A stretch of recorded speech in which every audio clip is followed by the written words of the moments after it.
A federal judge has blocked former President Trump's attempts to subpoena information on January 6th after ruling the request was simply a fishing expedition. Trump has requested a subpoena for Democratic Congressman Benny Thompson, who led the House Select Committee on January 6th over alleged missing materials. The judge overseeing Trump's case, Tanya Chutkan, ruled that he failed to meet the legal bar for subpoenaing the officials. As The Hill reported, the broad scope of the records that defendant seeks and his vague description of their potential relevance resemble less a good faith effort to obtain identified evidence than they do a general fishing expedition that attempts to use the Rule 17 subpoena as a discovery device. Meanwhile, attempts to tie legal liability for violence on January 6 to Trump seems to be stalling in court. The D.C. Circuit Court of Appeals ruling on Trump's liability has been deliberating on 3 cases related to January 6 since last December, when lawyers initially made their case. Now, typically, the court rules on cases within 4 months of oral arguments. These legal developments come on the heels of an announcement that Trump will take the stand next month, defending himself in the New York-based civil fraud trial. Trump is scheduled to testify on December 11th. So with respect to January 6th, so he wanted to subpoena these officials who had been involved in the January 6th committee meetings, those proceedings, for some elements of those hearings that were not preserved in archive form.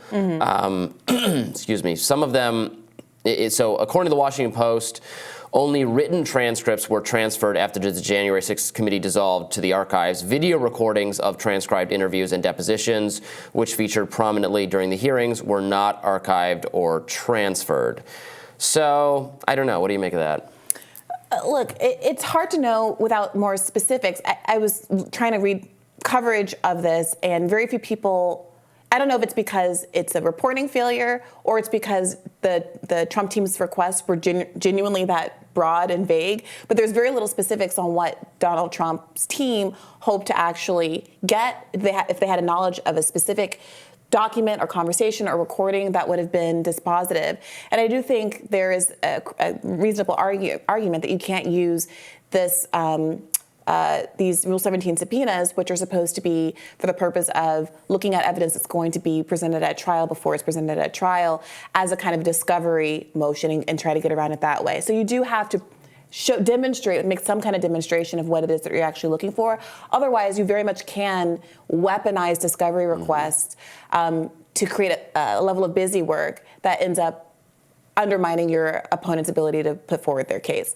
So if Trump really does believe that there's something that's being hidden here, or has good cause to believe, because obviously he can't know exactly what's being hidden from him, and that's not fair to him either, then I think there should be more development of those facts.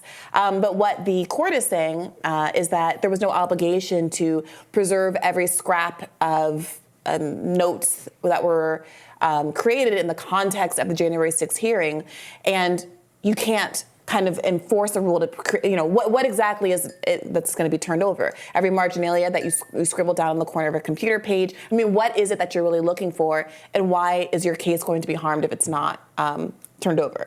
It causes me to remember that part of the January 6th Select Committee's a video they had put up that was one interview, I can't remember what the actual footage was in question, was actually taken down by YouTube for violating their election integrity policies, because it was the same policy that we got in trouble for, saying that, this was portraying a false claim about the election, even though it was clearly in context trying to discredit a false claim about the election, and that was deemed something you couldn't put online.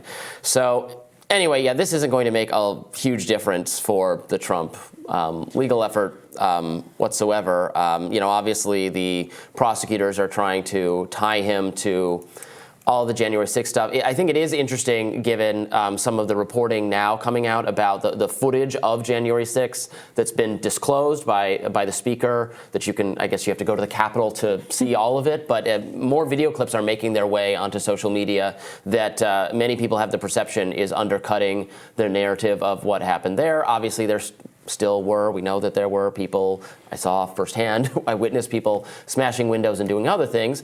But there were also, we now see a video of people walking through the Capitol being escorted by police, not being stopped by police, who they might have had every reason to expect that they were not committing some crime, that their presence was welcome. That's what many of them claimed. Obviously, that does conflict with the people we can see on camera harassing and fighting with the cops, but I don't know. Does that, change the perception? And if that's out there, does that affect this trial? Well, I think that those videos, that evidence is really important for those people who have proof that they weren't being violent and that they got tacit permission from the Capitol Police to be where they were.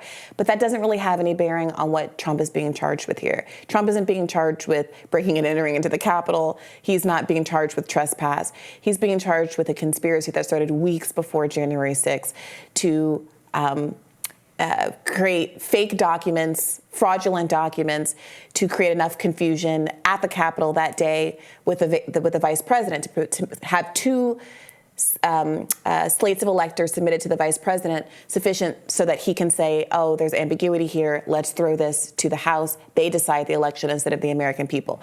That's what's being charged here. And I do think part of the problem is that Democrats tried to focus on January 6th. They made the hearings all about January 6th and not Donald Trump. And so they have the effect of making a bunch of random Americans on the grounds that day looking bad. Some of them deserve it, and some of them committed crimes that they're going to have to be accountable for. Some of them not even there, being sentenced to 20 years for terrorism because this is being likened to a terrorist attack. I think this should matter for those people. Absolutely. Because this continues to not look like or resemble a terrorist attack whatsoever. Maybe it matters for this effort that I don't really put a lot of faith in anyway, but this effort to keep Trump off the ballot under the constitutional inciting an insurrection clause. So, that hinges on whether this counts as an insurrection. It definitely counts as a riot at some points, but, was what happened on January 6th an organized and concerted effort to prevent that looks very silly when you see a lot of these additional videos. Yeah. The only thing that could have prevented the election outcome was not a random person putting their feet on Nancy Pelosi's desk.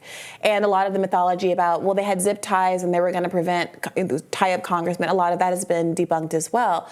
The thing that really did have the effect to change the potential of changing the election results was whether Mike Pence decided to go along with Donald Trump and his co-conspirators' scheme to give credit to what was plainly a fraudulent slate of electors. That's the one thing. And so, again, Democrats choosing not to focus on that, I think, was a problem, not just because of the miscarriage of justice against individuals and these terrorism charges and things like that we're seeing being applied to protesters across the political field by people in power who don't want people to be able to challenge the establishment in any way, shape, or form, but specifically because it distracts from what Donald Trump, I think, can more be credibly accused of. Yeah, I think that's right. More Rising right after this.